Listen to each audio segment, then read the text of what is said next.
अस्सलाम वालेकुम दोस्तों, आज आप लोगों को हज़रत आदम अलैहिस्सलाम और अम्मा हव्वा और शैतान इब्लीस का हम वाक़या बताने जा रहे हैं। हमें उम्मीद है इस वीडियो को देखने के बाद आपको बहुत कुछ जानने और सीखने को मिलेगा। हज़रत आदम अलैहिस्सलाम को जन्नत से क्यों निकाला गया, अम्मा हव्वा को अल्लाह ताला ने कैसे बनाया, इस वीडियो में आदम अलैहिस्सलाम की कहानी पर रोशनी डालते हैं। चलिए बिना देर किए शुरू करते हैं। अगर आप हमारे चैनल पर नए हैं तो चैनल को सब्सक्राइब करें, लाइक करें। अल्लाह ताला ने इस दुनिया में सबसे पहले जिन्नात को आबाद किया, मगर उसकी सरकशी और फसाद के बाइस फरिश्तों के अफवाज भेजकर उन्हें समंदर बुर्द कर दिया और इस तरह ज़मीन के असल हकदार यानी हजरत इंसान के आबाद होने की राह आसान हुई। कुरान करीम में अल्लाह ताला उस किस्से की इब्तिदा अपनी और फरिश्तों के माबैन होने वाले एक मुकालमे में से करता है। जब अल्लाह ताला ऐलान करते हैं, मैं ज़मीन में अपना खलीफा यानी नायब बनाने वाला हूँ। फरिश्ते जवाब में फरमाते हैं, क्या तू ज़मीन में ऐसा नायब बनाना चाहता है जो फसाद फैलाए और खून बहाए, हालांकि हम तेरी हम्द के साथ तस्बीह और तेरी पाकी बयान करते हैं। जवाब में अल्लाह ताला ने फरमाया, जो कुछ मैं जानता हूँ वह तुम नहीं जानते। फिर खनखनाती मिट्टी से एक पुतला बनाया जाता है और फरिश्तों को इस बात का हुक्म भी दिया जाता है कि जब मैं इसे मुकम्मल कर लूँ और संवार लूँ और इसमें रूह फूंक दूँ तो तुम इसके सामने सजदा रेज हो जाना। हजरत अब्दुल्ला इब्न अब्बास से मरवी है कि जब अल्लाह ने हजरत आदम अलैहिस्सलाम को बनाने का फैसला किया तो फरिश्तों को हुक्म दिया कि जमीन से मिट्टी लाओ। पहले हजरत जिब्रा अलैहिस्सलाम फिर हजरत मीकाईल अलैहिस्सलाम गए, मगर जमीन उनसे कहती है, अल्लाह की पनाह में आती हूँ कि तुम मुझमें से कुछ कम करे या मुझे नुकसान पहुँचाए। दोनों आकर अल्लाह पाक को बताते हैं। आखिर में हजरत इसराइल जाते हैं और जमीन के सवाल का जवाब कुछ यूँ देते हैं कि मैं भी अल्लाह की पनाह मांगता हूँ कि उसके दिए हुए हुक्म की बजावरी न करो। फिर मुख्तलिफ रंगों की मिट्टी लाकर हाजिर करते हैं। इस मुख्तलिफ रंगों की मिट्टी से इंसान की तख्लीक दरअसल जात पात और रंगों कौम की बनाए हुए उसूलों की सख्त नफी करती है और इस बात की खुली गवाही देती है कि अल्लाह के नजदीक तुम में से बेहतरीन तकवा वाले हैं। न कि अजमी या अरबी रिवायत में आया है कि वो पुतला काफी अरसे तक बेजान पड़ा रहा। इब्लीस जब वहाँ से गुजरता तो उसे मुखातिब होकर कहता कि तुम एक अजीम काम के लिए पैदा किए गए हो। और फिर जब मुसाफिरी कायनात इंसान का हैवला मुकम्मल कर लेते हैं और खाक के पुतले में रूह डाल दी जाती है तो हजरत आदम अलैहिस्सलाम की तख्लीक मुकम्मल होती है। जब आपके अंदर रूह फूकी गई तो आपको होश आते ही एक छींक आई। फरिश्तों ने आपसे कहा, कहो अल्हम्दुलिल्लाह, और आपके अल्हम्दुलिल्लाह के जवाब में अल्लाह ताला फरमाते हैं कि तुम पर अल्लाह का रहम हुआ। फिर आपको हुक्म हुआ कि जाकर फरिश्तों से मिलो। फरिश्तों ने आपको देखकर अस्सलाम अलैकुम कहा तो अल्लाह ने फरमाया कि ए आदम,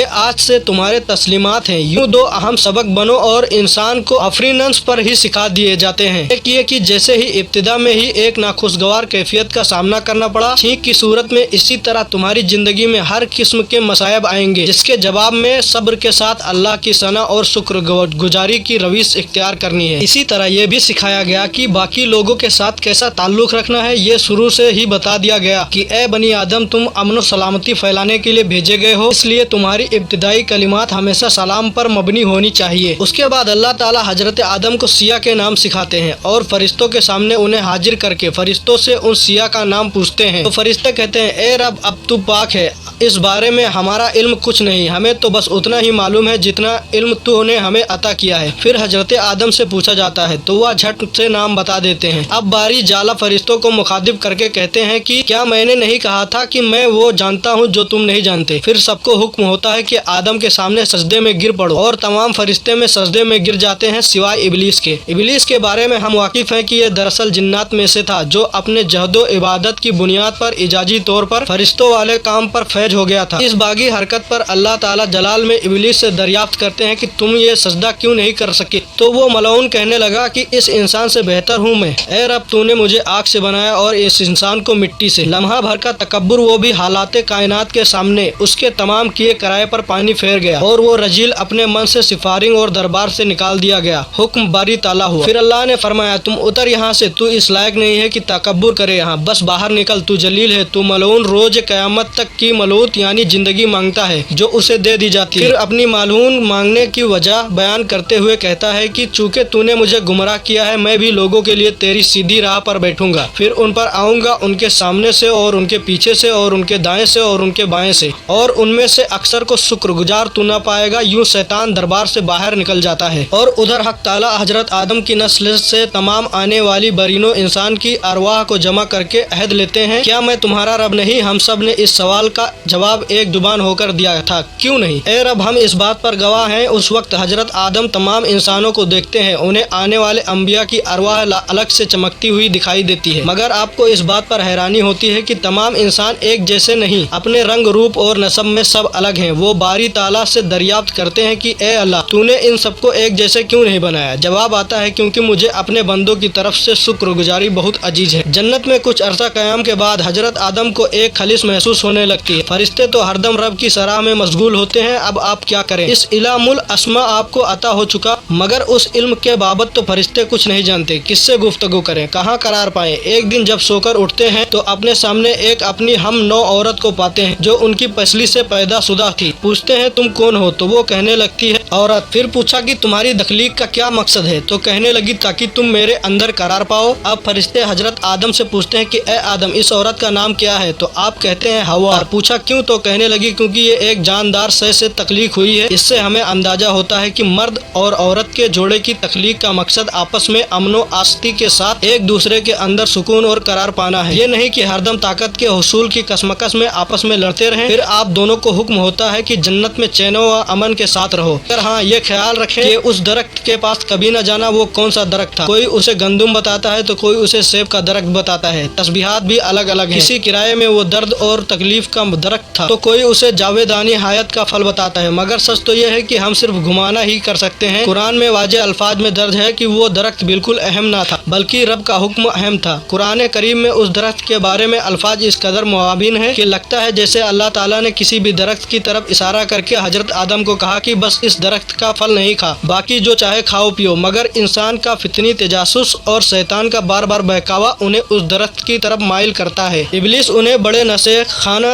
अंदाज में उन दोनों को समझाता है कि देखो मैं तुम्हारा दोस्त हूँ और तुमको उस दरख्त से इसलिए रोका जा रहा है कि कहीं तुम हमेशा यहाँ रहने वाले न बन जाओ। आखिरकार बसरी तकाओ के आगे मजबूर हमारे ये दोनों जले अमजद उस दरख्त का फल खा लेते हैं। हुक्म होता है कि उतर जाओ, तुम सब के सब यहाँ से जाओ, दुनिया में रहो, वहाँ तुम्हारा ठिकाना और तामो कयाम होगा और तुम वहीं रहोगे एक दूसरे के दुश्मन बनकर, यानी इंसान और शैतान। कहा जाता है कि जब आपसे ये खता हुई तो अल्लाह फरिश्तों को हुक्म देता है आदम से उसकी खैलत और आराइश वापस ले लो। चुनांचे आपके सर से ताज और दीगर आराइशें उतार ली जाती हैं तो आप रो रो कर चिल्लाते हैं माफी माफी। नींद आती है और कि ए आदम क्या मुझसे भाग रहे हो, तो आप फरमाते हैं नहीं या रब, मगर आपसे मुझे शर्म आ रही है। दुनिया में आकर एक अरसा सख्त निदावत की हालत में रोते हुए गुजारते हैं, फिर रहमान के रहमानियत जोश में आती है और आपको पहले इल्म की तरह एक और इल्म दिया जाता है। पहला इल्म दुनियावी उलूम के सरचश्मे यानी अक्लो खीत का मिला और दूसरा पहली वही की सूरत में उखरवी निजात। इस अवलीन वही से आपको तौबा का सलीका और उसके अल्फाज सिखाए जाते हैं और माफ कर दिया जाता है। फिर एक सफीक उस्ताद की माने तो बड़ी मोहब्बत से हजरत आदम को समझाया जाता है कि तुम्हारा घर फिलहाल यही है, मुझे याद रखना और जब मेरी जानिब से तुम मेरे रसूल तुम्हारे पास हिदायत लेकर आए तो उनकी दिबा करना। तुम ऐसा करोगे तो ना तो तुम्हें कोई गम होगा ना कोई मलाल,